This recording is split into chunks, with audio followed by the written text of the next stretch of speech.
fly. Just move your hands in the middle of the night. Fandango, just tango. Don't time, just go in a big, big sky. Don't fly, just fly, just go. So the girls go.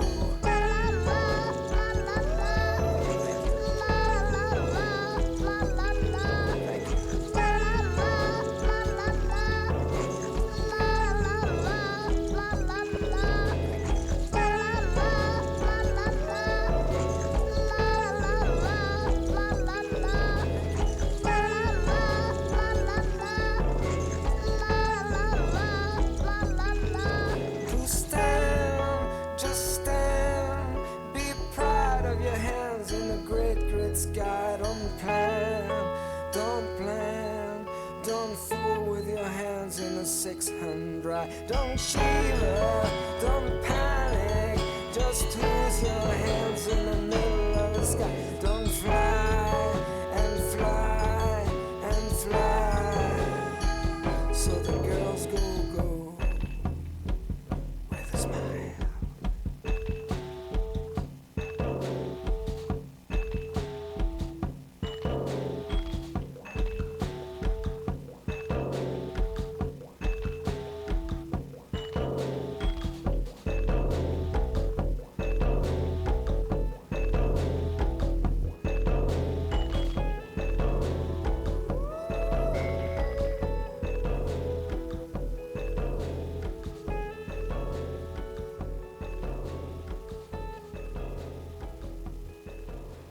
Bonjour à tous ceux qui nous rejoignent, bienvenue à l'écoute de Radio Ici et Maintenant, 95.2 Ici et Maintenant.info sur Internet. Alexandre avec vous aujourd'hui et j'ai le plaisir de recevoir Lucie Morillon. Lucie, bonjour.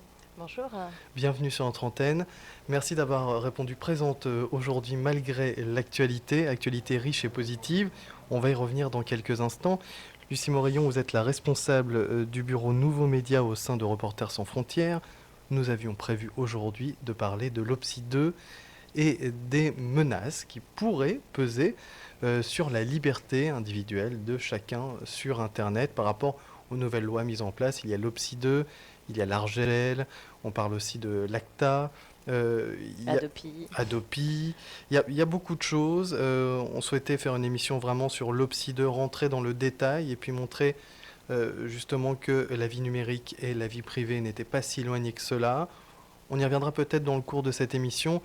Évidemment, il y a l'actualité, ce prix Nobel de la paix décerné au dissident chinois Liu Xiaobo, j'espère que je prononce bien son nom. Liu Xiaobo. Liu Xiaobo. Donc, évidemment, comme Reporters sans frontières est très impliqué dans le sort de cette personne qui a eu le malheur de co-signer et de rédiger un manifeste, si je ne me trompe pas. On va y revenir aussi dans quelques instants. Vous êtes joyeux, satisfait. Évidemment, la route est encore longue au sein de Reporters sans frontières et c'est pourquoi le programme de cette émission va quelque peu changer.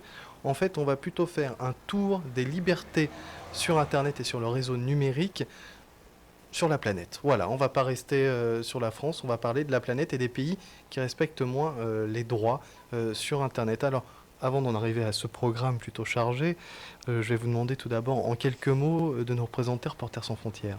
Oui, tout à fait. Merci de me donner la parole aujourd'hui. C'est un plaisir d'être ici. C'est vrai que Reporters sans frontières défend traditionnellement la liberté de la presse, les journalistes. Ça fait 25 ans que l'organisation existe et je pense que nous avons ces dernières années défendu un certain nombre de médias indépendants, de journalistes locaux notamment, parce que ce sont les journalistes dans les pays où la situation est la plus grave qui prennent le plus de risques, qui sont en première ligne de cette recherche pour l'information. Donc voilà, on essaie de faire sortir les journalistes de prison, on essaie de payer des avocats pour des procès de presse, on essaie de soutenir les familles, de faire pression pour essayer de faire changer les lois liberticides, protéger les journalistes en zone de conflit, etc. Donc tout ça, ça regroupe effectivement les aspects liés à la liberté de la presse, mais Reporters sans frontières, depuis bientôt 10 ans maintenant, s'occupe aussi de la liberté d'expression en ligne. Pourquoi ? Parce que la liberté de la presse, c'est le droit d'informer, mais aussi d'être informé. Ça concerne tout le monde. Voilà, il ne s'agit pas de défendre seulement les journalistes, il ne s'agit pas de défendre les privilèges des journalistes, il s'agit de donner à chacun le moyen d'être informé pour pouvoir prendre des décisions en tout état de cause, on va dire. Et donc du coup, on s'est rendu compte dans un certain nombre de pays dans le monde entier que finalement les journalistes dits traditionnels, quand ils évoluaient dans des environnements où la censure était extrême, où les médias étaient contrôlés directement par le gouvernement, finalement, ils ne pouvaient pas couvrir un certain nombre de sujets. Et c'était les blogueurs, les journalistes en ligne, parfois de simples net citoyens, comme on aime appeler certains de ces internautes un peu impliqués, qui étaient à l'origine de découvertes, d'annonces, d'informations qui étaient de l'intérêt général de tout le monde. C'est dans ce contexte-là que le bureau Nouveaux Médias, maintenant anciennement Liberté sur Internet, a vu le jour. Oui, le travail de Reporters sans frontières a dû s'en trouver doublé, voire triplé, parce que finalement, tout le monde est un petit peu devenu journaliste avec le temps, avec Internet, son blog, ses informations qui sont mises en ligne.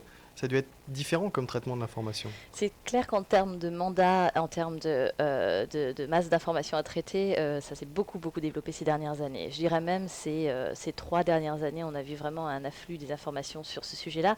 Et puis, comme vous le dites, de plus en plus d'internautes qui ont envie de s'impliquer, de faire des choses. Alors, nous, on défend les blogueurs, les nets citoyens qui sont en situation difficile, en prison, harcelés ou autres, quand ils ont voulu s'exprimer sur Internet, quand ils ont voulu utiliser leur liberté de parole sur le net. Donc un blogueur qui parle de la soirée qu'il a passée la veille avec ses amis, bon, ça ne va pas rentrer forcément dans notre domaine de compétences, même si ça a un certain intérêt pour lui et pour son entourage.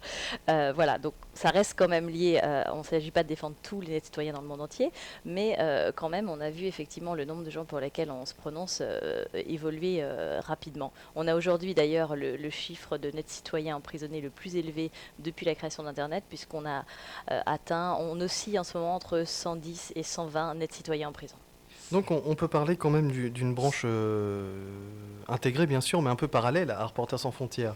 Parce que quand il n'y avait que des journalistes, entre guillemets, on savait dans quels journaux ils écrivaient, quelle était l'orientation politique ou pas du journal, quelles avaient été leurs carrières, leur formation. Maintenant, avec les nets citoyens, il faut, à la limite, avant de les suivre, peut-être enquêter un tout petit peu pour savoir si ce n'est pas un rigolo qui a déjà écrit des papiers fantasques sur tel ou tel sujet. Ça démultiplie les recherches. Non, bien sûr, on fait attention quand on prend position. Alors parfois, effectivement, on agit sur le principe de la liberté d'expression. Ça arrive qu'on défende des gens avec qui on n'est pas d'accord. Mais en tout cas, sur le principe, on pense qu'ils avaient le droit de s'exprimer. Mais effectivement, il y a des problèmes d'éthique. Il ne s'agit pas de défendre des gens qui ont appelé à la haine, au meurtre. Et puis, ça ne nous empêche pas de dire, mais ça vaut pour certains journalistes ou pour des blogueurs X ou Y, de les rappeler à l'ordre quand ils ont effectivement pas forcément respecté, on va dire, une certaine éthique. Ce qui est assez intéressant à ce sujet, c'est que on voit, enfin moi je crois beaucoup à l'autorégulation du web. Les blogs qui sont les plus connus, les plus vus, etc., ont aussi beaucoup de surveillance, on va dire, dans le sens positif du terme. Je ne parle pas de surveillance du gouvernement, mais il y a beaucoup d'attention qui est portée par les gens qui suivent ces blogs et qui sont les premiers à rapporter des faits qui n'ont pas été vérifiés ou des prises de position qui leur semblent un peu limites. Donc je crois beaucoup à l'autorégulation du web. Et c'est vrai que quand on remet ça un peu en perspective et qu'on se place au niveau international, il y a par exemple, avant de venir, j'avais une réunion avec un dissident de Malaisie. Et la Malaisie, c'est intéressant parce que c'est un pays où justement le gouvernement essaie de renforcer, on va dire, son contrôle sur les médias traditionnels. Et en Malaisie, quand vous dites à quelqu'un j'ai lu ça en ligne, la personne va le croire. Parce qu'ils font beaucoup plus confiance à ce qui est publié sur Internet qu'à ce qu'ils lisent dans les médias traditionnels, puisqu'ils savent que c'est globalement très proche de ce que le gouvernement veut voir dans les papiers. Donc c'est assez intéressant de voir comme la confiance peut se déplacer en fonction, on va dire, du professionnalisme de certains. Il ne suffit pas d'être un journaliste accrédité avec les meilleurs diplômes des meilleures écoles pour être capable d'utiliser ce droit à l'information et le faire dans l'intérêt général. En tant que responsable du bureau Nouveaux Médias de Reporters sans frontières, comment réagissez-vous ou comment voyez-vous des forums comme celui des 4chan qui ont une grosse force de frappe et qui peuvent se permettre sur Internet de faire strictement tout et n'importe quoi, dans le pire ou dans le meilleur. C'est assez intéressant de voir. Il y a quelques années, en fait, on parlait du côté vulnérable des blogueurs, des internautes, qui étaient un peu chacun de leur côté en train d'organiser, voilà, en train de faire leur publication, de parfois essayer de lancer des petites campagnes, mais ça tombait un peu à plat. Et c'est vrai que maintenant, on voit de plus en plus de groupes de blogueurs, que ce soit des groupes qui se créent autour d'un centre d'intérêt ou des associations de blogueurs aussi, un peu sur le modèle des associations de journalistes. On a une association des blogueurs marocains, une association des blogueurs russes, et ça leur donne plus de poids finalement, le fait de se regrouper, d'agir en solidarité pour lancer des campagnes, prendre des positions, etc. Alors après, le net, ça peut être le pire comme le meilleur. On a vu des campagnes de solidarité pour appeler à la libération de dissidents, des campagnes pour dénoncer la corruption des autorités, et à ce moment-là, c'est vraiment quelque chose d'intéressant. Après, en Chine, par exemple, il y a tous ces moteurs de recherche à chair humaine, comme ils l'appellent, où effectivement quelques personnes décident d'enquêter sur le passé d'une autre personne, d'un autre internaute. Alors ça peut être un officiel qui a commis des abus, auquel cas il s'agit un peu de dénoncer ce qui s'est passé, mais ça peut aussi être des individus qui se sont livrés à des adultères, choses comme ça. Et c'est vrai que ces moteurs de recherche à chair humaine, comme ils les appellent, ont pu avoir parfois un rôle positif pour dénoncer la corruption, mais ont pu aussi détruire des vies en mettant en avant des infos personnelles sur des gens. Donc voilà, Internet, c'est un peu un reflet de la société. Il y a du bon, il y a du mauvais. Alors, on parlait justement il y a quelques instants de la Russie, juste pour savoir comment est-ce que RSF réagit. On parle de liberté de la presse, de dépendance ou d'indépendance, à ce calendrier réalisé par des étudiantes en journalisme russe. Je trouvais ça assez incroyable. Je ne mets pas du tout ça dans la case fait divers. Je trouve ça beaucoup plus grave que ça, en fait. Ouais, Alors donc, ce sont 12 jeunes filles qui ont fait un calendrier. Elles ont posé un peu dénudées. Il n'y a rien de très grave à l'intérieur de ça. Ce sont des étudiantes en école de journalisme. Et c'est pour fêter l'anniversaire de Vladimir Poutine, pour fêter ses 58 ans, si je ne me trompe pas. c'est ça. Comment est-ce que RSF réagit à cela? Alors, je sais pas, je pense pas qu'on ait pris position officiellement là-dessus. Moi, je vais vous donner mon ressenti. C'est vrai que quand j'ai vu passer cette information, je me suis dit, mais est-ce que c'est un canular déjà? Ensuite, c'est vrai qu'il y a une partie de la société russe qui est aussi très nationaliste et qui soutient Vladimir Poutine. Donc voilà, je sais que visiblement l'école de journalisme s'est désolidarisée de cette initiative. Nous, on fêtait encore il y a 2 jours le triste anniversaire de la 4e année de la mort de Anna Politkovskaya, qui était une journaliste russe très connue, qui faisait un vrai travail de dénonciation des abus des autorités, que ce soit en Russie, en Tchétchénie, etc. Donc nous, on voit effectivement un nombre de journalistes se faire tuer en Russie pour avoir justement critiqué le pouvoir. Voir ce genre d'initiative, je trouve ça honnêtement d'assez mauvais goût. Maintenant, c'est tout à fait leur droit de le faire. Si elles sont dévouées à Vladimir Poutine, c'est leur droit. Mais c'est vrai que ça me gêne un peu de voir l'acronyme école de journalisme attaché à ça. Donc c'est bien que on va dire que l'école se soit désolidarisée de tout ça. Mais c'est assez amusant parce que finalement le web russe, qu'on surnomme aussi Runet justement, et aussi n'est pas non plus que l'apanage des dissidents. Au contraire, les autorités russes ont été très tôt présentes sur Internet. On a même des groupes de blogueurs qui sont à la botte du Kremlin et qui sont en gros chargés de noyer les commentaires négatifs sur Poutine, Medvedev, etc. Bon, c'était créé à l'ère Poutine, mais bon, pour justement mettre en valeur ce que fait le gouvernement, mettre en avant des commentaires positifs. Donc il y a une espèce de stratégie de propagande et de désinformation qui s'est mise en place, en jouant aussi énormément sur le nationalisme, la fierté nationale des Russes. Donc c'est une autre manière d'orienter l'information sur le web. Enfin, le fait est que si Internet était moins développé, on n'aurait jamais entendu parler de ce calendrier. Et aujourd'hui, chaque action est relayée immédiatement. C'est assez impressionnant. Alors, donc, prix Nobel de la paix au dissident chinois Liu Xiaobo. J'ai bon cette fois-ci? Alors, moi, je dis Liu Xiaobo. Maintenant, je ne suis pas sinophone, donc je m'excuse par avance auprès des sinophones qui pourraient nous écouter. Reporters sans frontières était très impliqué dans le futur de cet homme. Qui est-il et pourquoi est-ce que ce qui s'est passé aujourd'hui est important? Alors aujourd'hui, je pense que là, on est vraiment en train de vivre un moment historique. Il faut en avoir conscience. Ce matin, je veux dire, toute l'équipe de Reporters sans frontières était vraiment aux abois. On attendait de savoir qui allait recevoir le prix Nobel. Alors c'est vrai qu'il y avait d'autres candidats qui le méritent, mais c'est vrai que le fait d'accorder ce prix à Liu Xiaobo aujourd'hui est un vrai message d'espoir, un vrai soutien aux dissidents chinois qui récemment, pas seulement lui, mais aussi tous les autres qui demandent plus de liberté dans le pays, parce qu'on a tellement souvent vu un certain nombre de pays démocratiques ne pas vouloir, ne pas oser confronter la Chine à cause de la puissance économique du pays, que ça fait chaud au cœur de voir enfin voilà, le comité Nobel et les autorités norvégiennes avoir le courage de prendre cette position. Donc Liu Xiaobo, qui est-il? C'est un intellectuel chinois très respecté dans le pays, ancien professeur de philosophie. Il est connu pour son engagement en faveur de la liberté de la presse, de la liberté d'expression. Il s'est battu toute sa vie pour justement que la liberté de la presse, que les médias soient un contre-pouvoir au parti communiste. Il a été emprisonné à plusieurs reprises, après Tiananmen Square, en 2004 aussi, et surtout il a été arrêté en 2008, détenu pendant 1 an sans être officiellement inculpé, et l'année dernière, le jour de Noël, on a appris qu'il avait écopé de 11 ans de prison pour subversion. J'ai passé un très mauvais Noël l'an dernier. Aujourd'hui, cette attribution du prix Nobel rattrape un peu la chose.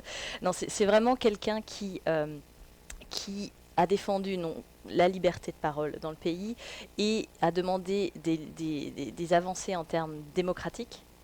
C'est l'un des co-signataires et l'un des promoteurs de la charte 08. C'est un texte justement, un texte de référence quant à l'avenir démocratique du pays. Et voilà, donc c'est vraiment, pour moi, c'est aussi un vrai modèle de dissident, c'est-à-dire quelqu'un de mesuré, quelqu'un de constructif, quelqu'un qui connaît bien son pays, qui aime son pays et qui justement prend ces positions-là en sachant qu'il va payer avec sa liberté, c'est le cas, il a quand même écopé de 11 ans de prison, parce qu'il sait que c'est pour le bien de son pays in fine. Et c'est vrai qu'aujourd'hui, on a eu une grande émotion au sein du bureau de Reporters sans frontières. En plus, je suis assise juste à côté du bureau Asie, donc c'était vraiment un moment très émouvant d'apprendre qu'il avait eu ce prix Nobel. Oui, je lisais un papier de Pierre Aski dans Rue 89 qui nous disait qu'effectivement cet homme savait ce qu'il encourait et que d'ailleurs il espérait être il était prêt à subir les foudres de l'autoritarisme du Parti communiste pour défendre ses idées et qu'il espérait être un des derniers à être emprisonné pour ses idées. Tout à fait, tout à fait. Non, c'est vraiment quelqu'un de très courageux. Il a beaucoup de soutien au sein du monde académique chinois. Il y a eu beaucoup de pétitions qui ont circulé pour demander sa libération, alors que les signataires savent qu'il risque aussi. Du coup, on s'attend là effectivement à un certain nombre de mises en résidence surveillée. Là, sa femme est complètement injoignable depuis ce matin. Elle avait, ces derniers jours, elle disait qu'elle n'y croyait pas trop. Il y avait déjà eu tellement de déceptions sur la Chine. Beaucoup de pression. Et voilà. Et finalement, voilà, je pense qu'on peut aujourd'hui être très très fier de lui et puis le comprendre comme un signal envoyé aux dissidents chinois. C'est pas parce que la Chine a une puissance économique incroyable que on vous oublie. Et ça, c'est important, parce qu'il se passe des choses en Chine. Il y a beaucoup de choses, il y a beaucoup de censure, mais il y a aussi beaucoup de résistance et de créativité de la part des journalistes et des blogueurs. Alors, j'entendais Robert Ménard, que vous connaissez, il y a quelques instants sur iTélé, dire que, évidemment, ça n'allait pas déstabiliser le gouvernement plus que ça, qu'il n'allait pas forcément être libéré du jour au lendemain, mais que cela lui accordait une visibilité et une certaine protection. Oui, tout à fait. Bon, il a déjà une certaine visibilité parce qu'il est quand même très connu. C'est peut-être, si on vous demande un exemple de dissident chinois aujourd'hui, vous parlez quand même de Liu Xiaobo. Mais c'est vrai que, disons que ça met aujourd'hui les autorités chinoises dans une position difficile. Elles ne vont pas le libérer du jour au lendemain. Elles ont d'ailleurs condamné cette attribution du prix Nobel. Elles ont mentionné le fait que ça allait avoir des conséquences négatives sur les relations entre la Norvège et la Chine. Économique, et elles ont notamment, rappelé bien sûr. que Liu Xiaobo était un criminel. Donc voilà, malgré cette immense reconnaissance internationale qui vient de lui être accordée. Ça ne va pas changer, évidemment. De toute façon, les choses en Chine ne vont pas changer du jour au lendemain. Bien sûr, c'est une progression qui se fait. C'est vrai que grâce à Internet, on a vu des nouveaux espaces s'ouvrir, que ce soit pour la presse, par exemple. On a vu un certain nombre de sujets être traités d'abord sur Internet, malgré la censure, et ensuite être couverts par les médias traditionnels. parce que justement les médias en ligne, les blogueurs aident à repousser les limites de la censure en Chine. Donc c'est vraiment un moment, et récemment on a vu plusieurs cas aussi de journalistes qui étaient accusés par exemple de diffamation. Il y a un journaliste qui avait dénoncé les abus d'un fabricant de batteries a été accusé de diffamation, il a fui. Il travaillait pour le The Economic Observer. Il a fui, du coup, il s'est caché. Et il a lancé toute une campagne et les internautes l'ont soutenu pour dire qu'il était innocent. Et in fine, il a effectivement été reconnu innocent avec les excuses des autorités locales. Donc il y a un certain nombre de choses qui bougent quand même en Chine. On le voit sur Internet, dans les médias. Voilà. Alors après, il faut effectivement avoir la mesure de la censure. C'est vrai que tous les jours, les médias reçoivent des directives de la part du Parti communiste en leur disant vous pouvez couvrir tel sujet. Sur ce sujet-là, vous pouvez reprendre seulement les dépêches de l'agence officielle chinoise. Et sur ce sujet-là, vous pouvez éventuellement envoyer un reporter. Tout est très encadré. Sur Internet, on voit maintenant les sites de microblogging, donc les clones de Twitter. Quand on parle de contrefaçon, je pense que là, il y a un exemple très intéressant. Les clones de Twitter sont aussi encouragés maintenant à se doter d'un médiateur qui serait chargé de surveiller tout ce qui se passe en ligne et d'assurer la censure. Les portables, les numéros de portables qu'on peut acheter comme ça, d'habitude assez facilement en Chine, sans forcément présenter de pièce d'identité. Maintenant,